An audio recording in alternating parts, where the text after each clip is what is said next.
Hello my dear students, today we will start chapter number 5 laws of motion। इतनी बड़ी tragedy हो गई, पूरा मैंने ये लेक्चर रिकॉर्ड किया था पहले, फिर जब उसको वापस एक्सट्रैक्ट किया तो साउंड आया ही नहीं था, तो फिर से ये लेक्चर मुझे रिकॉर्ड करना पड़ा।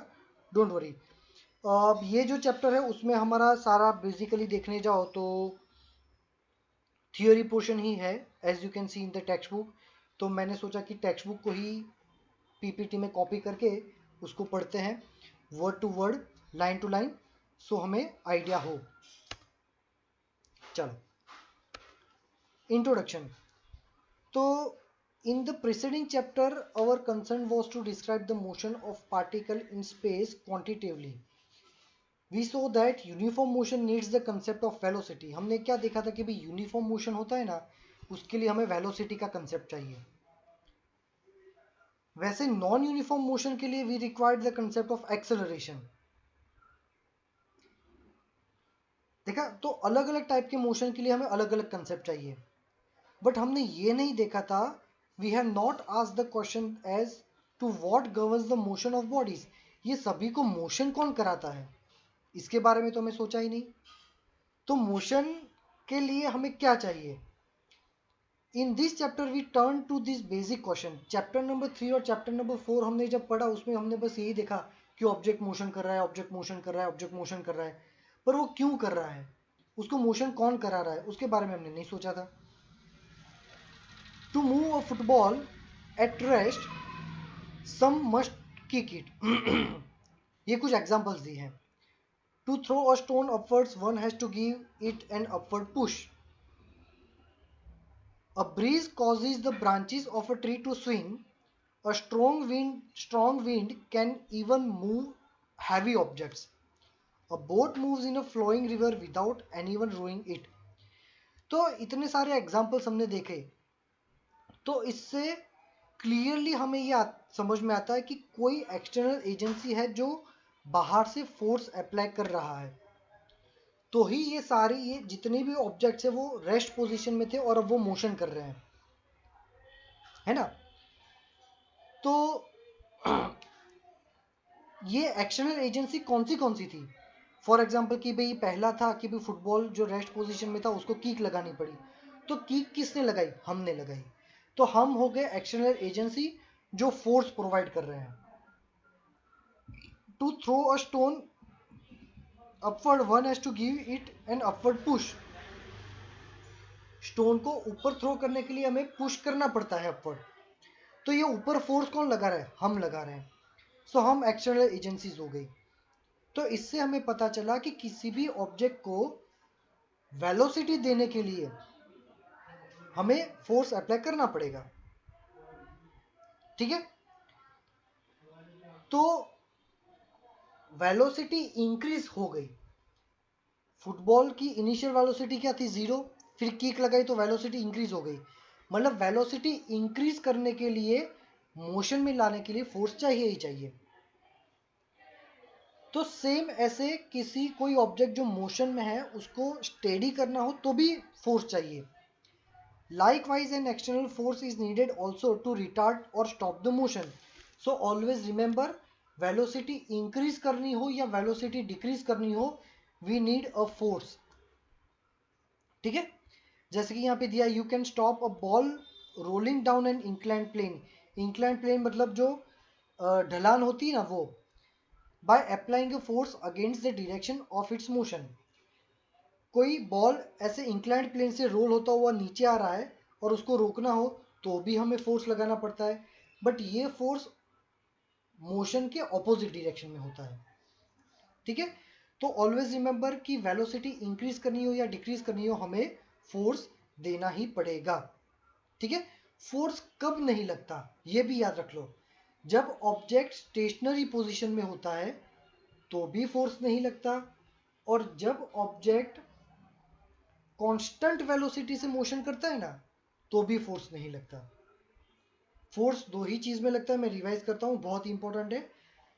जब वेलोसिटी इंक्रीज होती है तो फोर्स लगेगा, जब वेलोसिटी डिक्रीज हो रही है फोर्स लगेगा, लेकिन जब आपका ऑब्जेक्ट स्टेडी है, रेस्ट पोजीशन में, तो फोर्स नहीं लगेगा, और अगर वो कांस्टेंट वेलोसिटी से मोशन कर रहा है तो भी फोर्स नहीं लगेगा। चलो ये आज के टॉपिक्स, ठीक है।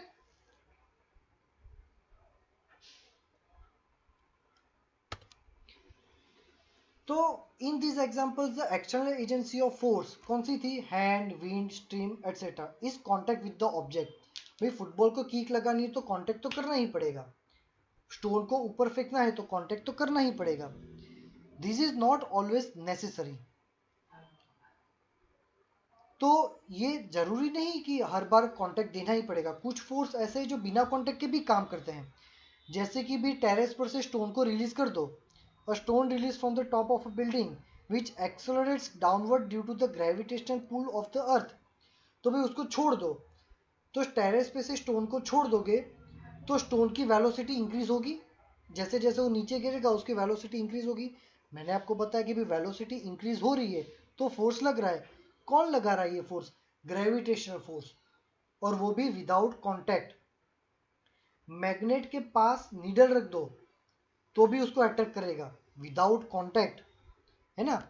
तो उसका भी एग्जांपल दिया है, bar magnet can attract an iron nail from a distance. This shows that external agency that is gravitational and magnetic forces can exert force on a body even from a distance. ये दो चीजें ऐसी हैं जो दूर से भी force लगाती है। In short, a force is required to put a stationary body into motion or stop a moving body, and some external agency is needed to provide this force. The external agency may or may not be contact with the body, है ना। तो जो मैंने बताया वो stationery से motion में लाने के लिए फोर्स चाहिए, मोशन से स्टॉप करने के लिए भी फोर्स चाहिए, और ये फोर्स कांटेक्ट वाले भी हो सकते हैं, बिना कांटेक्ट वाले भी हो सकते हैं। So far so good, but what if a body is moving uniformly? मान लो कोई ऑब्जेक्ट यूनिफॉर्मली, मतलब कांस्टेंट मोशन से, लिखा ना कांस्टेंट स्पीड से मोशन कर रहा है, तो क्या हमें फोर्स चाहिए? अभी से मैं आंसर दे रहा हूं कि नहीं, कांस्टेंट स्पीड से मोशन कर रहा है तो फोर्स जरूरी नहीं है। Is an external force required to keep a body in uniform motion? Uniform motion के लिए एक्सटर्नल फोर्स चाहिए क्या? आंसर आएगा नहीं चाहिए, बट इसे हम डिटेल में देखेंगे। नेक्स्ट पॉइंट है एरिस्टोटल्स फैलेसी, मतलब एरिस्टोटल का लॉ जो फुल ऑफ मिस्टेक्स था, ठीक है। चलो क्या था उसमें? The question posed above appears to be simple, however it took ages to answer it. Indeed, the correct answer to this question given by Galileo in this 17th century was the foundation of Newtonian mechanics, which is signaled the birth of modern science। मतलब Aristotle ने हमको पहले एक law दिया था, वो law पहले मैं आपको पढ़ाऊंगा ना, अभी तो आपको ऐसा ही लगेगा कि हाँ ये लॉ एकदम परफेक्ट है, और बहुत सालों तक वो लॉ सही भी लगा था सबको, बट गैलीलियो ने उसको करेक्ट किया और उसके लिए बहुत साल लग गए। तो पहले मैं तुमको शॉर्ट में बता दूं कि भी एरिस्टोटल ने ऐसा तो क्या बोला था कि सबको वो सही लग रहा था, आपको भी वो सही लगेगा, सुनना। उसने ऐसा बोला था कि किसी भी ऑब्जेक्ट को मोशन कराना हो ना तो बार बार फोर्स अप्लाई करना पड़ेगा। जैसे कि अगर आपको साइकिल चलानी है तो बार बार पेडल मारना पड़ेगा, you need to give force frequently अगर ऑब्जेक्ट को मोशन में रखना है तो। जैसे कि स्विंग, अगर आप झूला झूल रहे हो तो कंटिन्यूस स्विंगिंग के लिए आपको बार बार जमीन से पुश करना पड़ेगा। एरिस्टोटल ने यही बोला था, one needed a frequent force to give the motion.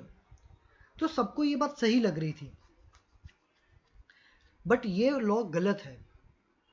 आपको मोशन में रहना है तो बार बार फोर्स लगाने की जरूरत नहीं, एक ही बार लगा तो बात खत्म। कैसे? चलो देखते हैं। The Greek thinker Aristotle held the view that if a body is moving, something external is required to keep it moving, जो मैंने बोला वो। According to this view, for example, an arrow shot from a bow keeps flying since the air behind the arrow keeps pushing it। मतलब कि कोई arrow हमने हवा में छोड़ दिया तो वो इसीलिए जा रहा है क्योंकि पीछे से एयर उसको प्रेशर दे रहा है। सही बात है। The view was a part of an elaborate framework of ideas developed by Aristotle on the motion of bodies in the universe. Most of the Aristotle ideas on motion are now to be wrong. उसने जो भी ideas दिए वो भी गलत है। क्यों? For our purpose here the Aristotle law of motion में बी फ्रेज दस। गलत तो है ही, पर उसने क्या बोला था उसको पहले पढ़ते। उसने ये बोला था कि an external force is required to keep a body in motion. उसने ये बोला था कि मोशन के लिए एक्सटर्नल फोर्स रिक्वायर्ड है। अब ये गलत कैसे वो देखते हैं। Aristotelian law of motion is flawed, as we shall see. However, it is a natural view that anyone would hold from common experience. भाई नेचुरल है, कॉमनली सब देख रहे हैं, हम भी देख रहे हैं अभी भी।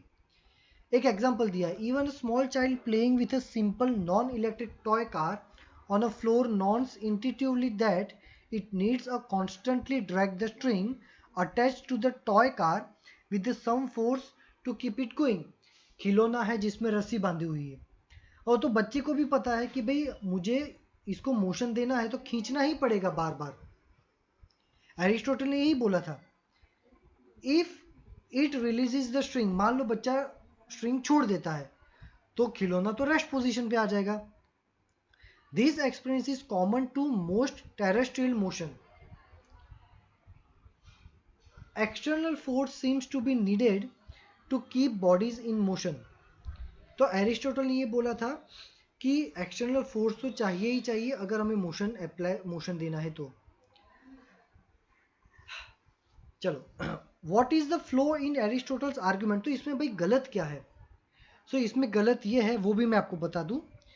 एरिस्टोटल ने ये बोला कि external force is required for the motion. Cycle चलाने के लिए बार बार फोर्स अप्लाई करना ही पड़ेगा। फिर उसने ये नहीं सोचा कि फोर्स अप्लाई करने से साइकिल रुक क्यों जाती है। The main flaw was hidden in this concept.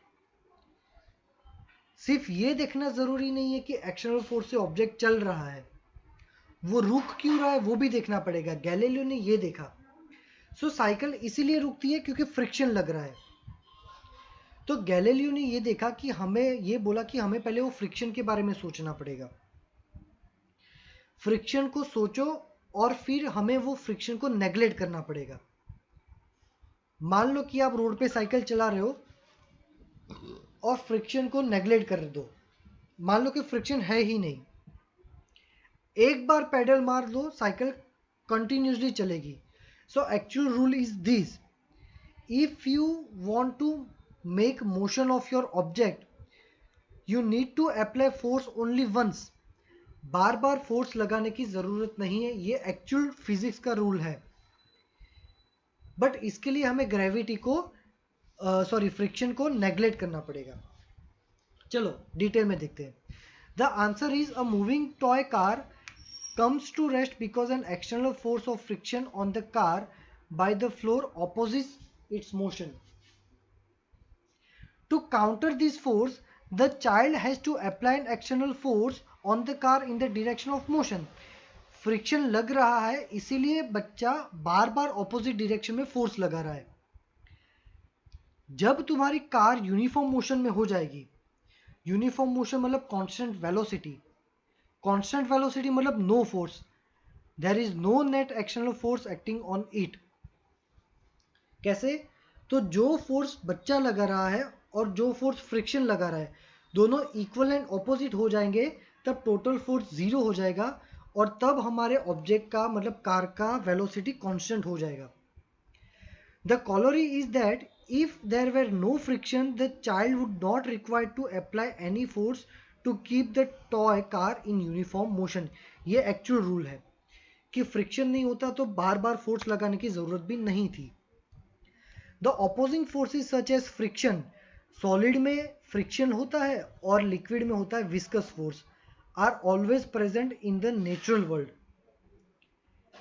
These explain why forces by external agency are necessary to overcome the frictional forces to keep bodies in uniform motion. ठीक है, now we understand where Aristotle went wrong. उसने ये जो force है ना, friction, viscous, gravity, इसको consider ही नहीं किया था। He coded this practical experience in the form of basic argument. To get the true law of nature for forces and motion, one has to imagine a world in which uniform motion is possible with no frictional forces opposing।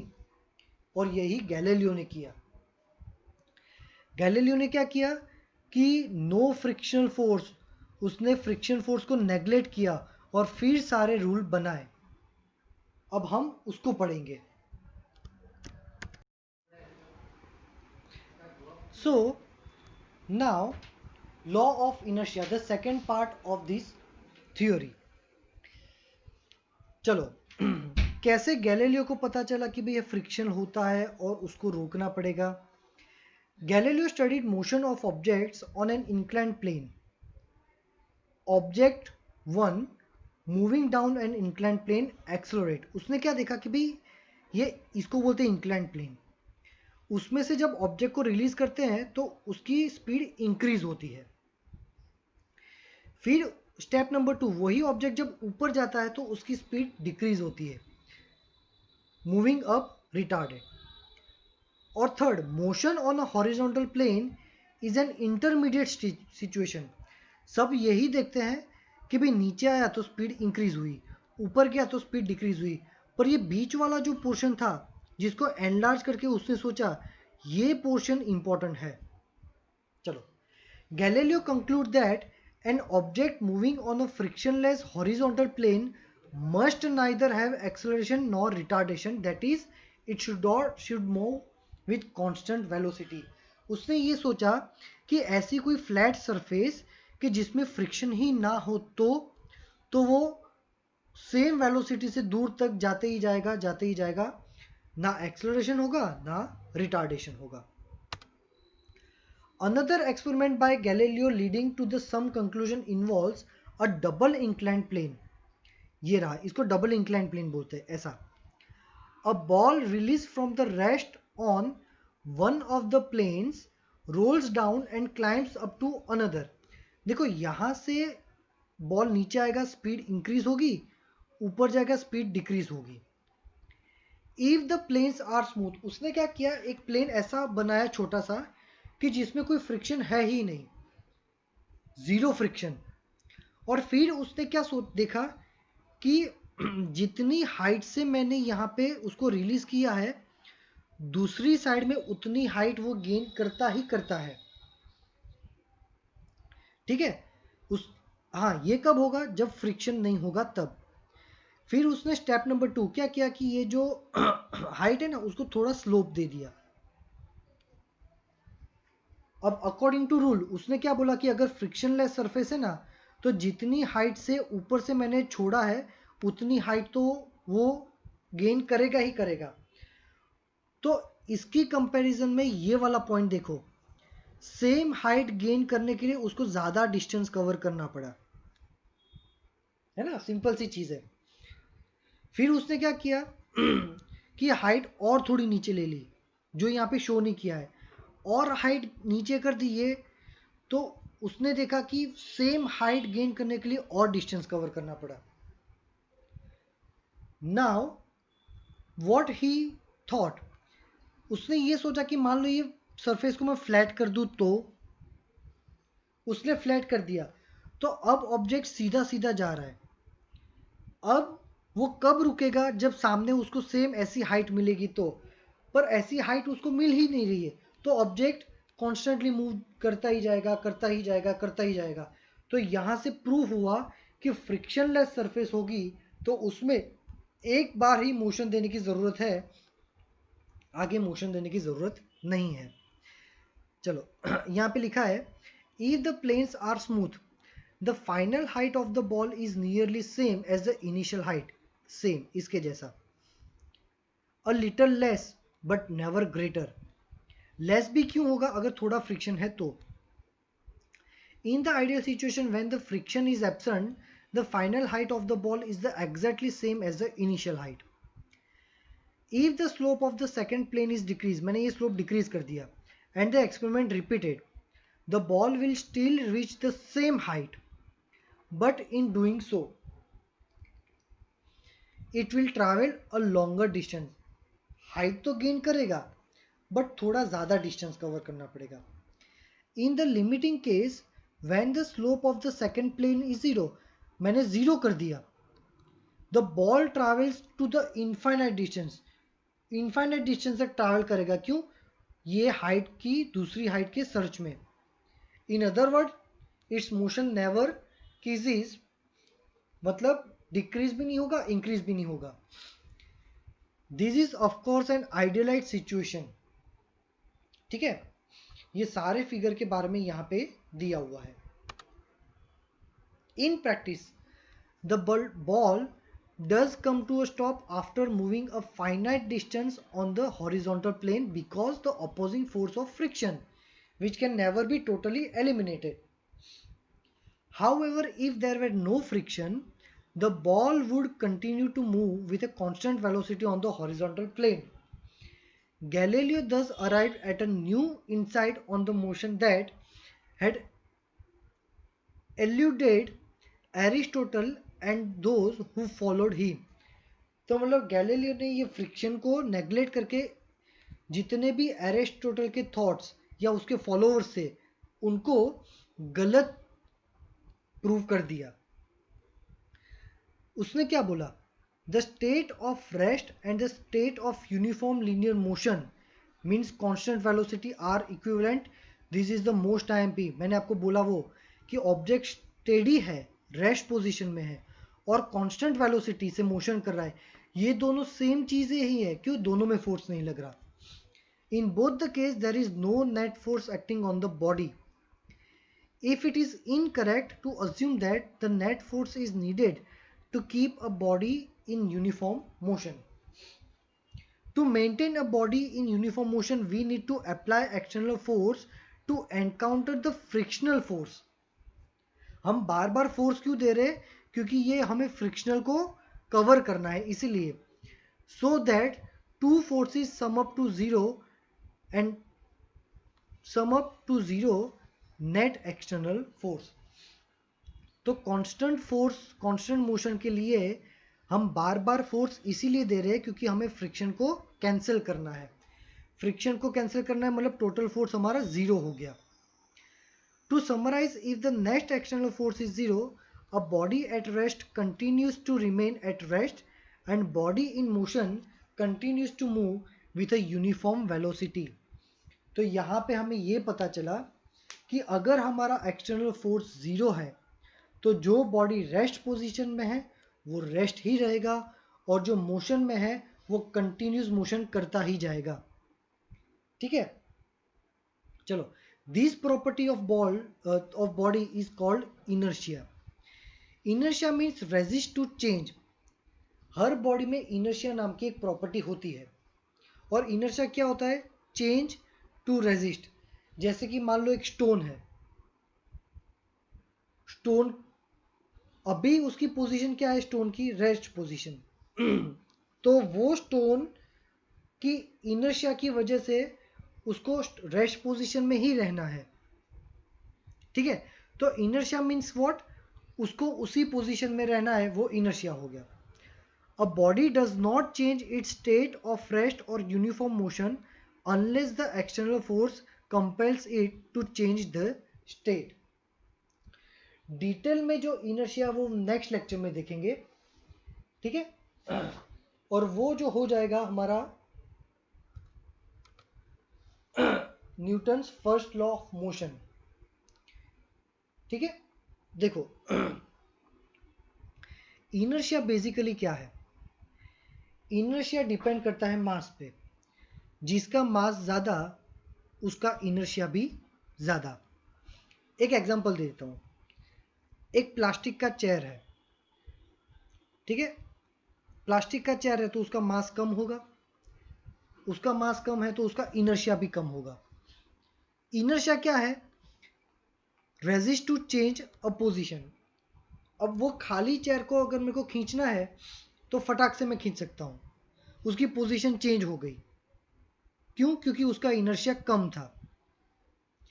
यहां पे clearly लिखा है ना, inertia means resistance to change a position. उसके पास position change करने का जो रेजिस्टेंस पावर वो है ही नहीं। क्यों? क्योंकि उसका इनर्शिया कम है। क्यों? क्योंकि उसका मास कम है। अब वही चेयर पे मान लो मैं 80 किलोग्राम के किसी बंदे को बिठा देता हूं, अब मास इंक्रीज हो गया तो इनर्शिया भी इंक्रीज हो गया, तो उसका जो रेजिस्टेंस है ना, चेंज करने का रेजिस्टेंस का पावर, वो ऑटोमेटिकली इंक्रीज हो जाएगा। कैसे? खींचो चेयर को, उसका पोजीशन चेंज नहीं होगा। रेडी? तो ये जो प्रॉपर्टी वो इनर्शिया है, inertia is nothing but a property which directly proportional to mass. और इनर्शिया से हैवी ऑब्जेक्ट हो जाएगा तो रेजिस्टेंस पावर बढ़ जाएगा। ये हो गया इनर्शिया। डिटेल में अब हम नेक्स्ट पढ़ेंगे Newton's first law of motion. In case you are having any doubt, you can ask me in the message section. Thank you very much.